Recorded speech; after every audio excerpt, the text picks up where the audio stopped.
Double title screen is a glitch in which two instances of the title screen are created and run at the same time. This lets you then load two files in sequence, letting you transfer certain states from one file to another. Double title screen is required for most major glitches in Octopath Traveler, which include things like warps, story transfers, item duplications, character duplications, and various other transfers. The other major use of double title screen is something called void state. The game is put into void state after any use of double title screen, and this state lets you escape from any screen in which fast travel is normally locked. Double title screen was originally discovered by me in early 2021, alongside the other major glitch discoveries. In this video, I will demonstrate how to set up double title screen, and then also the different uses of void state. You will need to know how to perform buffer glitch as a prerequisite. Journal state would be good to know about, as I will be referencing it, but you don't strictly need to know what that is. Links to specific videos about each of those glitches will be in the description of this video.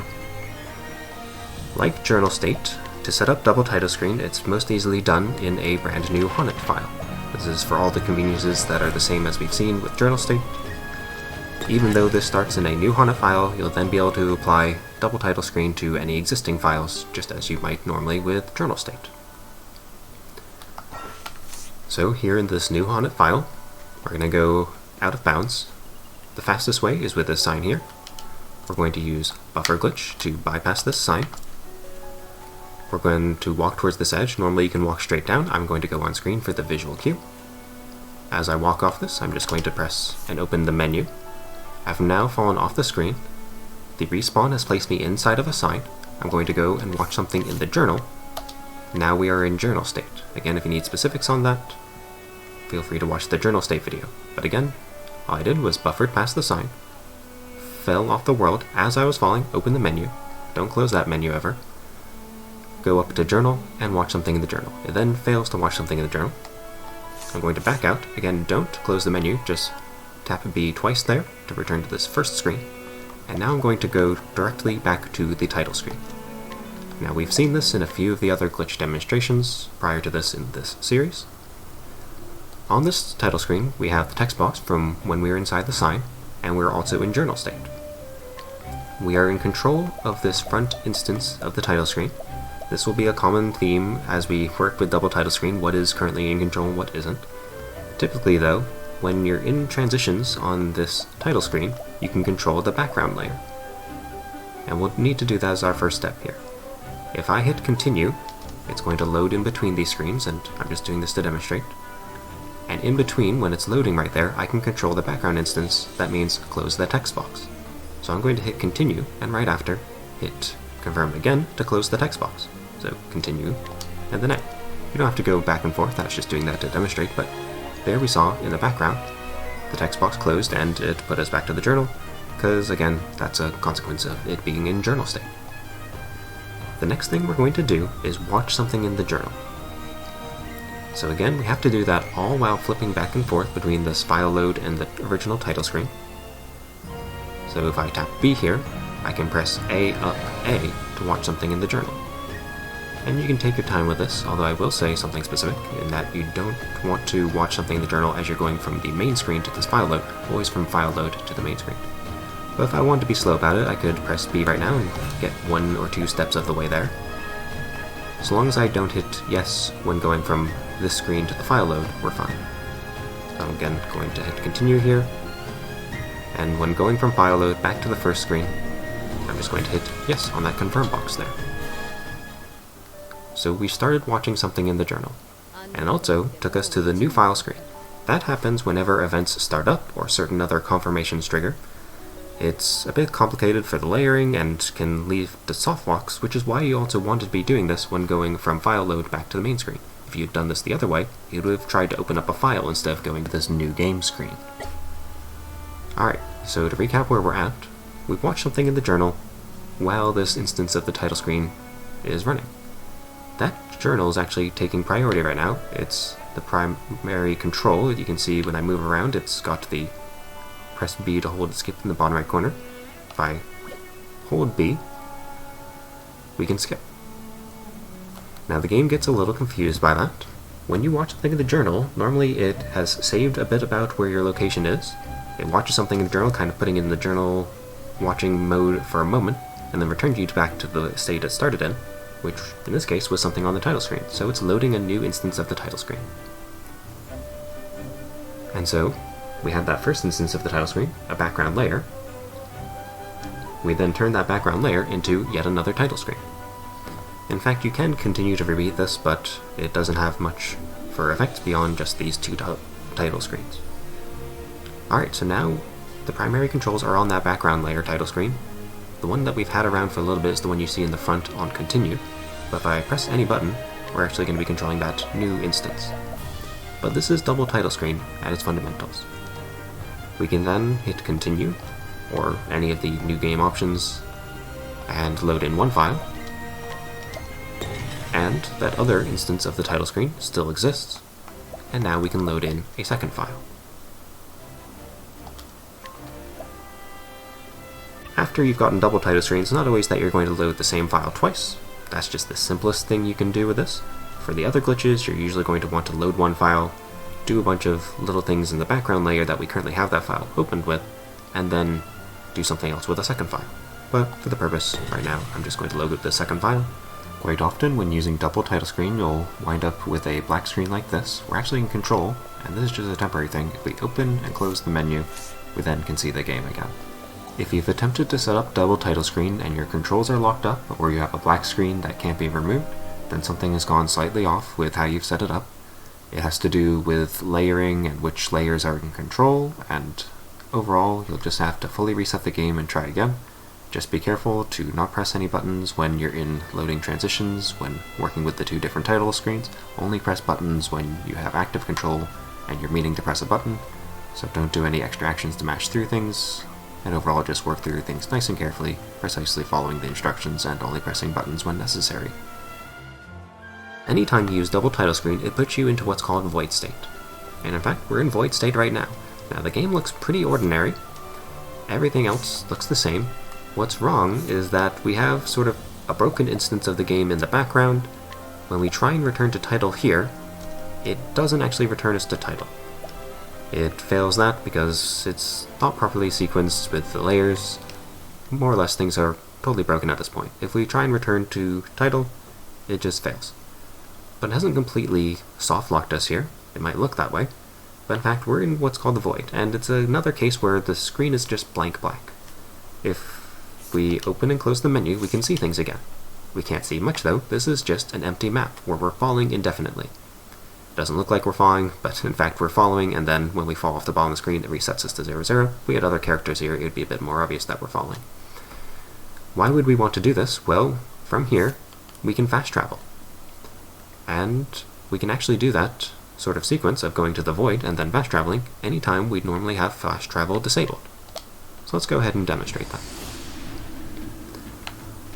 Say I want to recruit a character but not play their chapter 1. This is common in speedruns, but as you probably know casually, if you recruit a character, you have to play through their chapter 1, and you can't exit the town until you've completed the chapter 1. So here I'm going to recruit Therian, not going to hear from the beginning.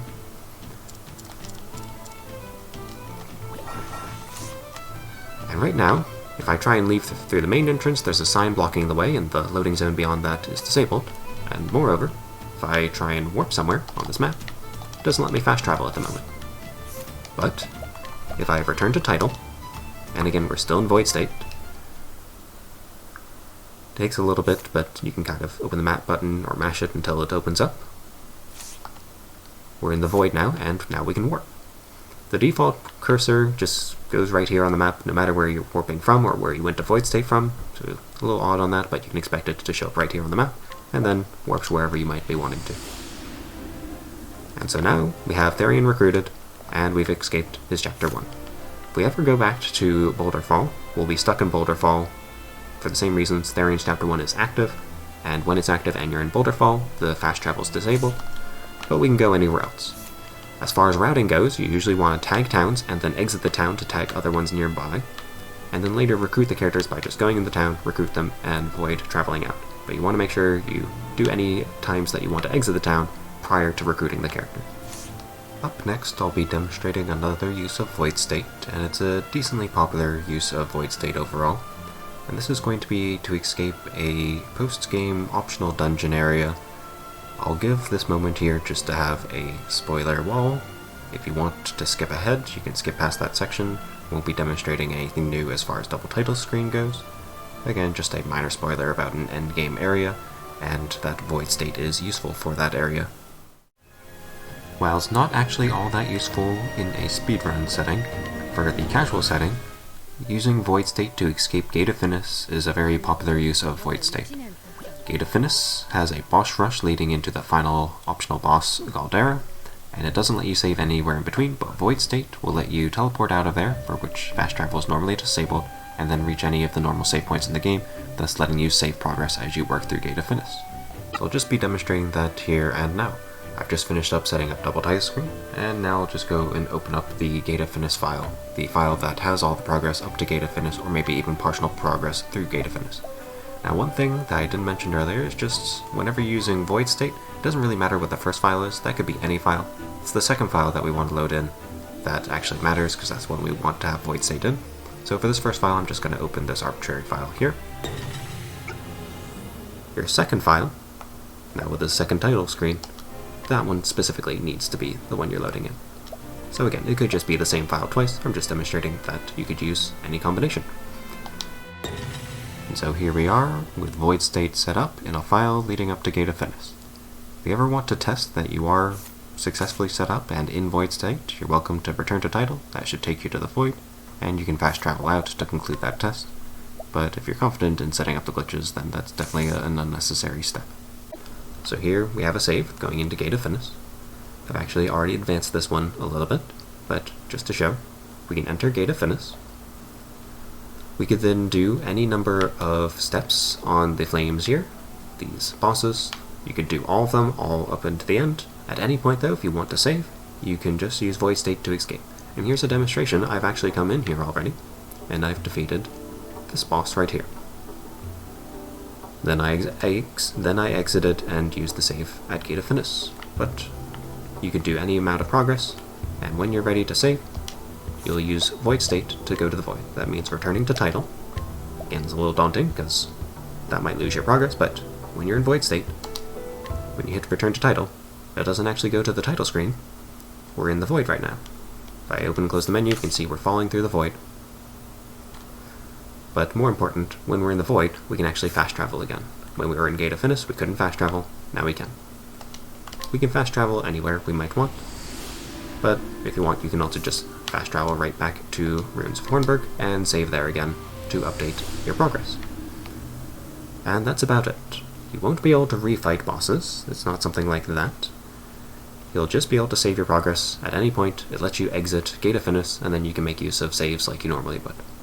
And again, once you have set up void state, you're permanently in void state until you close the game.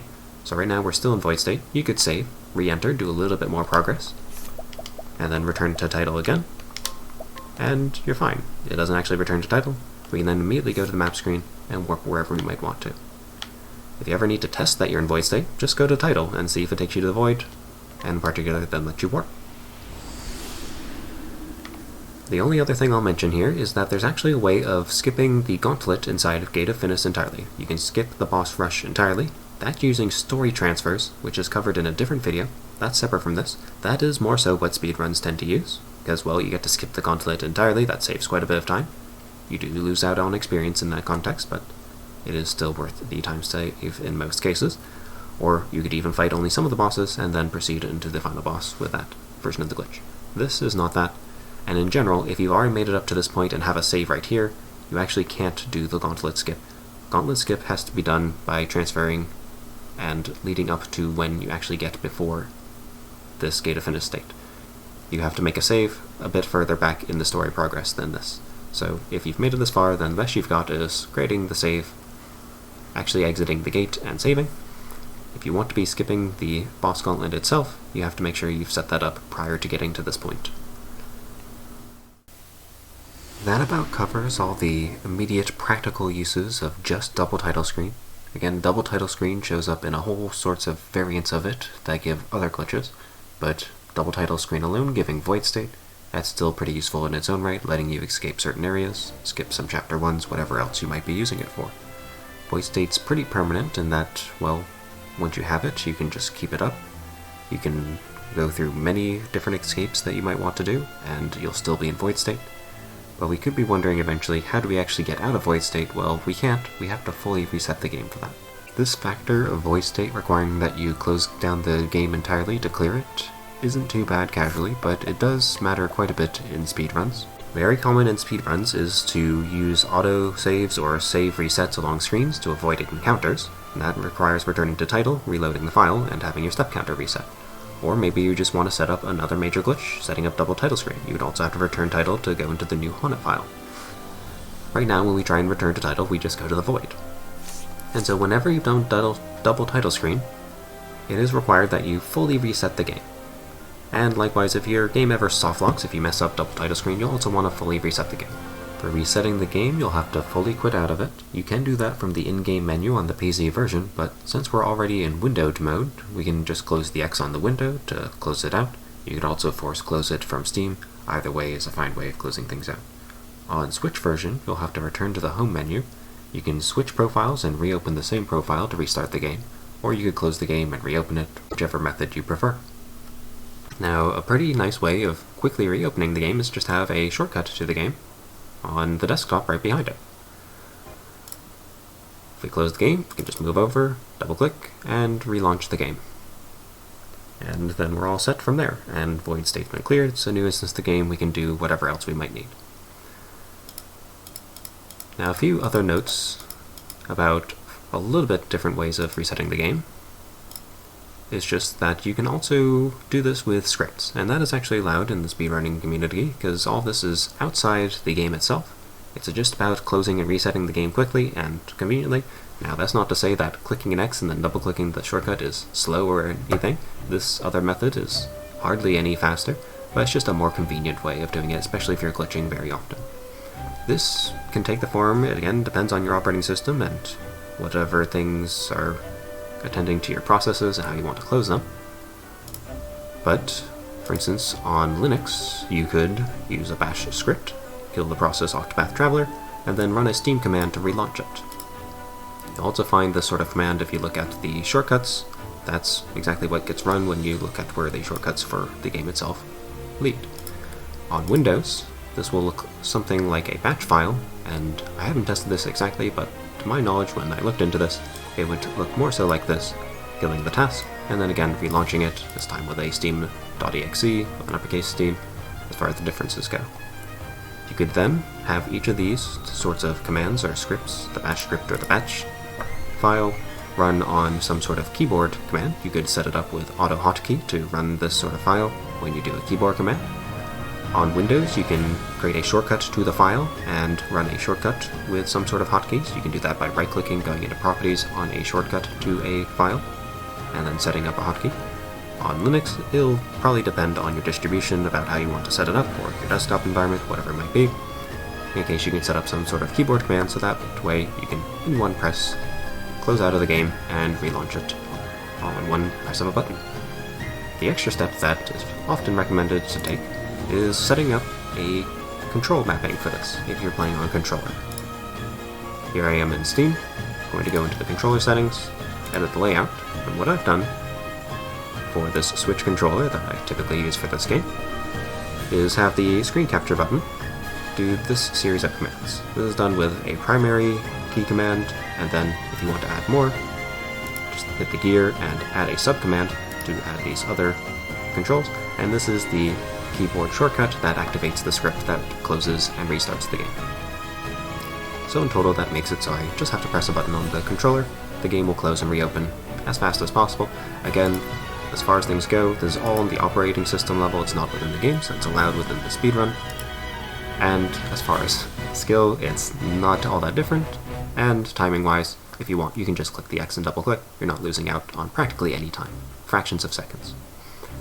But nonetheless, it's more so out of convenience, pressing a button and having it close. When you're doing glitches often, it's easier to not have to move your mouse around, just leave it be. We also demonstrated in the buffer glitch that it's nice to have a command that lets you buffer, pressing a button to do a mouse click option, that's also plenty fine and allowed. Any which way, whenever you're done with double title screen, you're going to be in void state, you need to have ways of resetting the game fully. which if you want to take it slow, that's plenty fine. If you want to have these convenient ways, it's better to set it up earlier than later, just so you can get used to them and have their conveniences earlier on. In this final part of the video, I'm just going to go into quite a few of the details of setting up double title screen, some things to do and not do, and a little bit of a specific focus on how to set up double title screen quickly as well. If you've been struggling to set up double title screen in general though, feel free to look through these, kind of get a feel for what does work, what doesn't work, stuff like that. Alright, so to start, we're in the new Haunted file. One thing I'll say is that you want to start buffering just past this NPC, but not too close to the sign. Again, this is for if you're doing it quickly. Anywhere right around here is plenty fine, and as soon as you release, you're in the sign. You don't have to hold the buffer that long either. Really, buffering only matters for the first half second, and then you're not making any left-right progress anyways, so just a quick press is enough. So long as you're far enough into the sign that it doesn't take you entirely out of its region again, then you're fine. Once past the sign, you want to just go a bit off screen. I guess you could look at the shadow a little bit. This is not quite far enough. Shadow completely off, and then wrap around a little bit further than that and go left. It's really just get a feel for it. You have to go sufficiently far so you're past a bit of a rock. You can barely see that rock on screen right now. Once you're far enough left, you go straight down. Again, you can do a little bit of adjustments if you need to go further left. If you start heading down early, that is, it's plenty fine. Just adjust and go leftwards. Alright, I've, in the other demonstrations, gone on screen when walking off this edge, but you can just go straight down. As you're falling, open the menu, watch something in the journal, tap B twice, and then return to title. All of that is just specific inputs, just make sure you're not closing the menu. Alright, at this point I'm going to mention something you can do. Whenever your title screen's loading in, it starts off without controls, and then as soon as you have controls, you can do the press any button prompt. To sort of audio and visually see when you actually have controls, what I'll do is when a title screen's loading in, I'll hold left or right. And that's just to automatically trigger the press any button prompt. So as soon as it's available, if you're holding a direction, it's not like you have to match. If you're holding a direction, it'll just immediately do the press any button prompt. This is also useful if you're even just reloading a game for refreshing steps in a glitchless run. If you hold left or right, it's acting as an extra input, so you could hold right and then mash A to automatically get sort of an extra input as you're going into the continue and reloading your file. Alright, either way, you get control and you can visually see that with the left-right. The other thing is, if you're going into a new game, I'll usually rhythmically tap up. That way I don't overshoot it, but that'll also sort of indicate and start giving you the right inputs to get you onto the new game, rather than holding left and right, just tapping up, and then as soon as you see that you're in control, make sure it's a total of 2 up presses and lands you on new game. Very similarly, if you're going to settings, rhythmically tap down. Again, I say rhythmically because if you're mashing too fast, you'll overshoot things. Just fast enough that you're getting the inputs in frequently, but not too fast so that you can not react to it. You want to be able to get exactly 2 inputs and then go into new game. And the last thing I'll mention about these sorts of inputs, similar thing can be done when going to the new game screen. If you're going into a new Haunted file, you'll want to sort of mash L and R, or whatever the equivalent of that is on PC, or keyboard I should say, will get you to the different character selects. You don't have to move the cursor around, you can just use L and R. It starts off on Ophelia no matter which one you press, and then a second L press will get you to Haunted. So 2 L presses in total get you to the new Haunted file. And again, you can do that as soon as you're hitting new game, sort of rhythmically tapping L, and get 2 total presses. I find this one you can mash pretty quickly and react and get into the Haunted file, and if you overshoot it, it's not too bad to just do a quick right press to get back onto Haunted. Alright, so those details about the load-in aside, let's go into actual double title screen setup. We've got this text box we need to close out, and we always do that in these sorts of transitions. For instance, going from continue to the file list. But actually you can do that when going from this main screen to the new game screen, or likewise even to the settings screen. Either one, during that transition, you'll have the available time to make an input. The new game screen, the transitions in total are slowest. Continue is the middle length one, and settings is actually the fastest one. That is saying that if we go to the settings screen, this loads in, and if we tap B, we go back. That whole cycle is fastest, only slightly faster than continue. For other glitch setups, you usually want to be using continue because you actually can see things with continue, whereas settings, you can't actually see things as easily. It'll be black screens or obscured in some ways. And when we're setting up other things, continue just gives the best visibility. Similarly, new game won't be able to show you things. Alright, no matter which one you use, in that transition, you're going to get in that A press to close the hex box. And that's just a demonstration that we can do it in settings. But again, you can't see things when you do it with settings, so it's a bit more obscured. Alright, so in the new game, or in this continue screen, all we have to do now is, when going from this file load and back, we can do an A, up, A. That's to watch something in the journal. A to select the journal entry, up to select yes, and then A to confirm. When you're going from file load back to the main screen, or any of the screens actually to the main screen, you want to make sure you're doing this fast enough. If you're too slow on this A up A, or really hitting confirm on that yes prompt too late into the transition, it will first load in the new game screen, and then once the actual journal cutscene loads in, it'll then automatically do a confirmation on the new game screen to load in a new game. So if you're too late on that yes prompt, it causes issues in that it'll re-trigger sort of confirmation when the new game screen's already up and messes up the glitch. So just make sure that you do this all quickly enough. If you've been running into issues with that, then just make sure you're quicker, or just leave it so it's a single prompt so you don't have to press as many things. So again, if we are on the screen, we can go B, then A up A, and get it. But of course, if you need to do it in more steps, you can do it like this.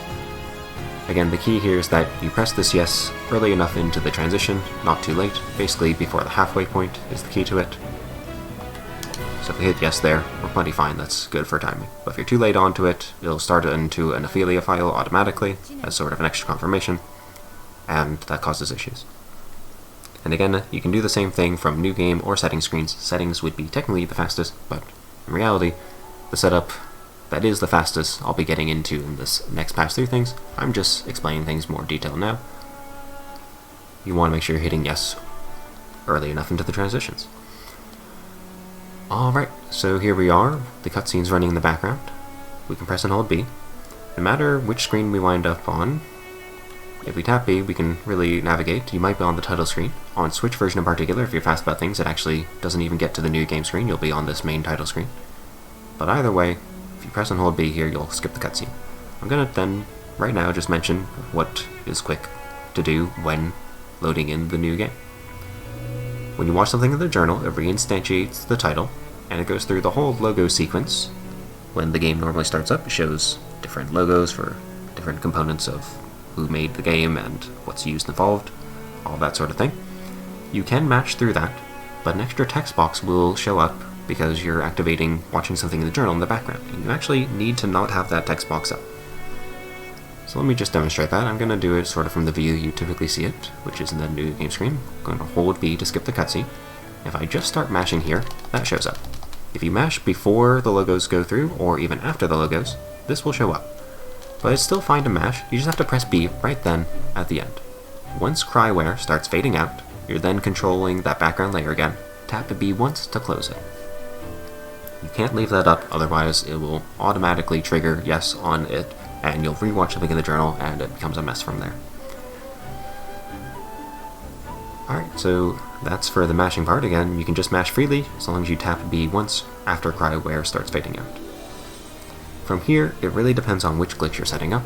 In all the demonstrations I've done so far, we've just been loading two files, which is kind of a very simple case of this. But in other situations, you might actually be doing something. And I'm going to briefly demonstrate what that looks like here. The next video in this glitch series is all about navigating on double title screen, moving around and setting other things up. Just an overview of that, really. But we can see a little bit of that here. When you're setting other things up, you're always doing it when going from continue to file load. Again, that's also to give visibility. And you can do things like move around on that screen. So that's what we mean when we set up other glitches. When you mess around with this, you can actually trigger cutscenes on that background screen. You go into menus, trigger and store sort of cutscenes, and carry that to other files, or you could even get rewards from cutscenes, other sorts of things, and that can be transferred into the second file you load. That's the general idea for a lot of the glitches that come from double title screen. But again, that's not too important for the moment. As far as setting a void state, you can just load the same file twice and not care about any of that background stuff, but in general, you always want to be going when you're going between the file load and main screen for those background stuff. Alright, that's an overview and just sort of another pass through what you can expect from double title screen. I'm now going to do just a bit of a faster method to fully set up double title screen. This is sort of the most standard and fastest way of setting it up, but it does require a bit more precise inputs and paying attention to all those details. Hopefully this is helpful for anyone who might have struggled setting up double title screen in general. This next part is mostly for those who are speedrunning and setting up double title screen the quickest. Alright, so this is going to be the fastest setup for double title screen, or fastestly currently known. Again, new haunted file, falling off the world, all of that is the same so far. Watching something in the journal, backing out, returning to title. Here though, I'm just going to comment about what's going to happen. That text box that's open, it's open and you can actually confirm and process through the first step of it to show the journal in the background while you're returning to title, before you have control of the title screen. Normally we're doing that when we're going from the main title screen to something like file load or settings, as we've mentioned, but you can actually trigger that when it's first loading in, and so that's going to be technically the fastest way of setting it up. And really, all you need to do is mash, or even tap A once. After this loading system data disappears, just tap A somewhere in there, and we've closed the text box. That saves us sort of an extra step. Now ordinarily this wouldn't really help us, because we know, if we're paying attention, that we always want to watch something in the journal when going from the file load screen back to the main title screen, so that we don't accidentally trigger something when going to file load. The reason we have to do it in that way is just because, well, that extra confirmation of starting up something in the journal always loads in a file if we're on the file load screen, or if we were on the new game screen, it would start a new game, or if we're on this main screen, it goes into new game. The one that's actually free from that constraint is the settings screen, and that actually makes this a whole lot faster because it saves us a whole transition of going from one screen to another. If we go into settings and do A up A, then that will actually sort of do the trigger on the settings screen, which in fact just closes the settings themselves. It's sort of like a save and it returns you back to the main title screen. So let's demonstrate that. If we go settings and then A up A, you can see we're still on that main screen and it worked fine. It did temporarily go into settings for a moment, and the trigger for starting up the journal sort of just returned us back to the main title screen. And then from here we can hold B to skip the cutscene. If you're slightly slower on this, kind of like I was mentioning before, where you would re-trigger something and go to the new game, you can actually trigger things twice and bring yourself to the new game screen. This is actually sometimes useful. Sometimes we want to have the background layer on the new game screen, especially if we're doing warps or certain other setups with new games where you're warping a new game into itself. I'll show off the specific setups that always work the fastest in the respective videos, but keep in mind that if you actually do this settings method and then hit yes later into the sort of transition from the main screen to the settings screen, it'll do a whole triggering twice. The first one brings you back to this title screen, the second one will go to the new game screen. Kind of like I was mentioning what you wanted to avoid when setting it up from the file load to the main screen, because then you triggered something in the new game screen. When you do it with settings though, first one brings you to the main screen, the second one will take you to the new game screen, which is sometimes desirable. But this one's actually really convenient in that it leaves you onto this main screen, not the new game screen, and later when we're doing file loads we don't even have to back out of the new game screen. Alright, so from here, and really as soon as you've watched something in the journal, you can press and hold B. What I actually often do though, is not immediately hold B, but wait for the title screen to show up and have control of that, and then do up and then hold B. It does depend on what sort of secondary glitches you might be setting up, but in most cases you're going to be using this continue option eventually. And if I hold B now, it brings us to the press any button screen. And here's where to mash, but I'm just going to talk through this. That later lets us just mash later, instead of having to navigate up from settings and hit continue. Right now, when we have visuals on it, we are tapping up and then pressing holding B, and that'll make things a little bit easier when we want to do things quickly for opening the second file or whatever else we might be doing, because we know we're already going to be on continue. It lets us navigate in the dark basically, and we don't have to worry about that later. It's not any time lost to do that now, because you always have to at some point move up to the continue spot, and then watching the cutscene brings us back to this press any button screen automatically, so that's all plenty fine. It's just shifting around when you do that. In any case, once you've done that, you can do the whole mashing bit. That's the same as before. I just didn't do it in that instance to explain what was going on. Then load in the file, and what I've been mentioning about bringing back to the press any button screen and lined up on continue is that once we've loaded in this game, it's a little hard to tell when we actually have control of that background title screen, because things are black and you can't actually see what's going on while it's loading in the game. But if we hold right, we can just listen for when the press any button on the background layer triggers. You want to make sure you hold exactly right, because for a while you're actually controlling the journal layer. Once the file fully loads in, that's when you're in control of the title screen, and you'll hear the press any button sort of confirm, and as soon as you hear that, you can just mash. So to demonstrate that, let's load in this game. I'm just going to hold straight right, and then right there you hear the button, and I just started mashing. And we were already hitting through and into the continue screen, and as soon as we have that, we can actually see things. So we can load that in a bit sooner than we otherwise would be able to. Alright, and that's the fast setup. So in total, there's when you're first going to the title screen, you tap A to get the text box ready. You want to make sure you do that soon enough, basically as soon as you can. If you want to, you can mash. It's not too harmful to mash there, just as soon as you hit the text box, stop mashing. Then you're on the title screen, you'll do the whole press any buttons, you'll tap down twice total to get to settings. You do the whole rhythmically tapping down. Then on the settings screen, you do the A up A as quick as possible, and I'll return that one to the title screen and watch something in the journal. I then don't recommend immediately skipping something in the journal. Instead, just sort of rhythmically tapping up at that point to just go up one notch to the continue, and then press and hold B. The B press will bring the title screen itself back to the press any button screen, and holding B will re-trigger, will watch something in the journal and re-trigger to make a new title screen show up. And then in total, having it set up with that title screen in the background just lets you do other things afterwards a bit more quickly when you can't see things, because you can basically get an audio cue for when you have control of that one. Overall, those details, they're not super necessary. I'd say compared to the other method, it's around 5 seconds total saved when you actually do it out. So it is significant and good things to practice if you're loading things in. It does, though, depend a bit on what sort of other glitches you're setting up. Again, this is just opening the same file twice, which is pretty simple. The other situations, you want to kind of learn these sort of nuances about how things get triggered and how you can bring the background title screen to different screens, so that it makes the other sorts of setups a little bit quicker as well.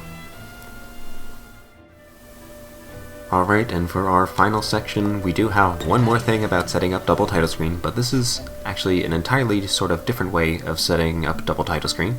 This one preserves journal state. We would typically call this double title screen with journal state, or maybe the other one's called journal stateless double title screen. That one's really the standard form, it gets used more in general.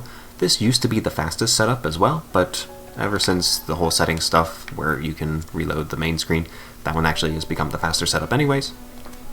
This is actually still faster on Switch version because you can't mash through the logos, so it has a little bit of an application in that sense, but overall this one just preserves journal state is what it's useful for now. And again, journal state lets you unload guards, it does some other sorts of things like tiny travelers, you can skip past or bypass side story triggers.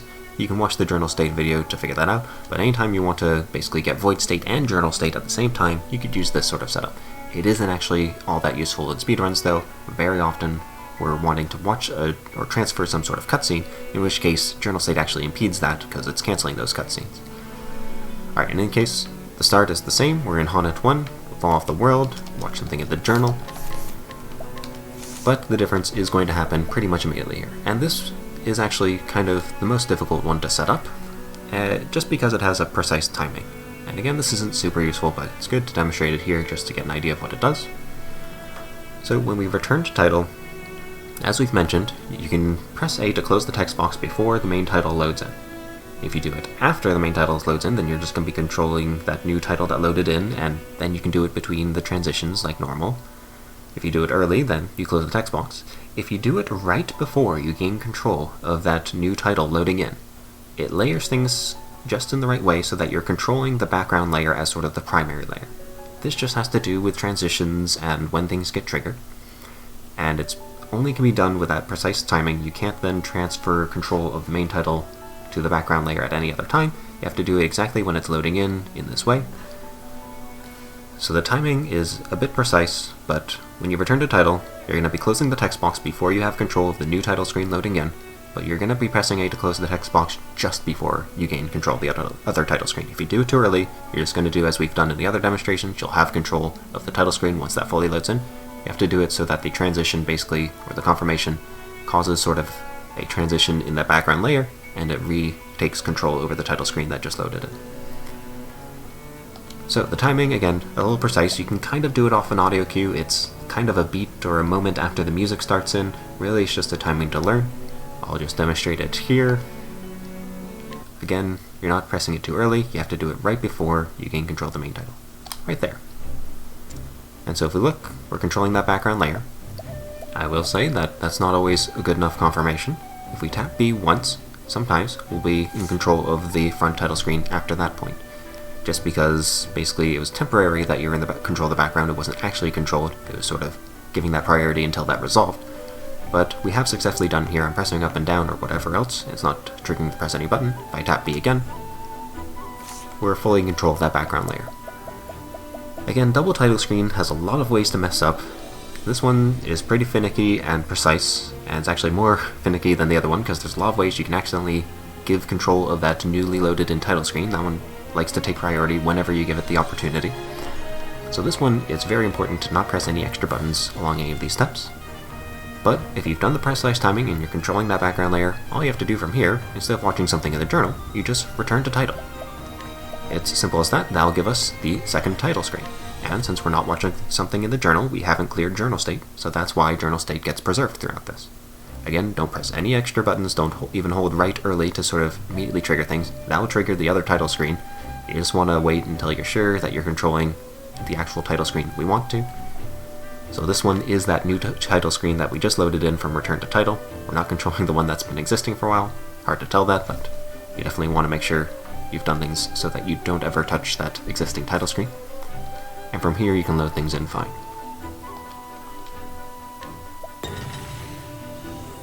And once that's fully resolved, now we can start using this front title screen. Again, you do have to be careful to not press any extra buttons throughout all that. From here, you're pretty safe though. We've loaded them both in, and we're in control. Very often it might look like you're doing fine with this sort of setup, but again, the specifics of how things are in control and what layering is what can get messed up pretty easily. If you've done through these steps and you don't have control, then something's gone wrong. Make sure you're not pressing any extra buttons, and that really goes for double title screen in general. Just be careful about pressing any other buttons when you can't, but this setup in particular, where you preserve journal state, is extra finicky. The title screen, we have to completely avoid ever bringing it into focus. But now we've done double title screen, we have void state like normal, and we also have journal state. Whenever we're trying to trigger any event, it doesn't resolve and it takes us to the journal. And this lets us do other effects. You can watch the journal state video to figure out exactly how you might use this. In practice, it may be as useful for bypassing some side story triggers and unloading guards. Unfortunately, this doesn't wind up being very useful for most speedruns. There's not really a combination where you only want void state and journal state. You're usually using double title screen to do some other glitch setup, and void state is a sort of a byproduct of that. Journal state, it could be useful, but you can also just trigger it if you have Haunted available on the map and just go to Haunted, and it's not too slow to set that up anyways. And for the majority of setups of the double title screen glitches, you don't want journal state because you have to trigger some sort of story cutscene or a new game, and all of those journal state would interrupt. But as far as things go, we have journal state. And in fact, that whole setup I mentioned before, it's roughly the same amount of time in total as the other setup. Really, up to this point, it's actually faster. But if you ever had to clear journal state, this costs an extra sort of 8 seconds to go into the journal, watch this, close the journal, and at that point, the timings are pretty much equal. Doing the normal setup with the fast method and the settings, versus this and then clearing journal state, they work out to be just about the same time.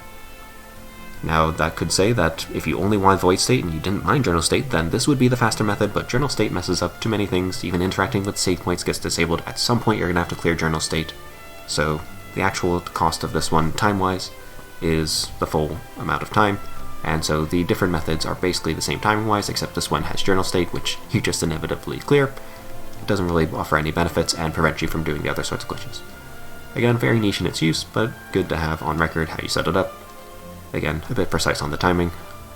You don't really need to mess with this overall though, but good to at the very least document that it exists. Alright, and that about wraps things up. As a final section, I'm just going to be running a side-by-side comparison of the fastest standard double title screen setup, as well as a fast execution of the double title screen with journal state. and I'll give a few additional comments here as well. One first thing before we get into that though is just about save files. If you create a save at a save point, or you do an autosave, you're pretty free on PC to just close out the game as soon as you see the confirmation that save is done. On Switch version, wait a little bit. If I'm at a save point, I'll usually back out of the save point, just give it a moment before going to the home menu to reset the game. Sometimes if you do it too immediately after it's saving, it's not truly done for whatever reason. Now it doesn't exactly corrupt the save file, but it kind of acts like it for a moment. When you relaunch the game, it gives an error, but if you relaunch the game a second time, it's actually fine after that. It's a very strange situation that doesn't really often happen anyways, but nonetheless, on Switch version, make sure you wait a moment. Alright, with that, without further ado, we'll just get right into the comparison and a few final comments. Here we see them starting off the same, they reset. One other thing I'll mention about this reset and loading up the game, sometimes if you've had Steam running for a while, it's a good idea to just fully exit and restart Steam, because if it's been running for a while, the starting up of games takes longer. This is marginal, it's like half a second to a full second slower sometimes. Ideally, we'd have load removal on any time the game's closed, but nonetheless that can cause some slowdown if you're trying to speedrun, but I wouldn't worry about it too much overall. The other final remarks I'll get in here while we see this running is just that if you need any help setting up double title screen or resolving some issues, feel free to let me know. I'll be especially receptive to any speedrunners trying to get into glitched categories. Just contact me on Discord, and I'll be happy to help out in whatever ways I can to work to resolve that. But hopefully this video has given at the very least enough examples that you can get some form of it executed in one way or another. Alright, here we see the different setups differing right around the minute mark. One of them's doing the journal state, this one of them is with journal state. Both of them are doing fast executions on this.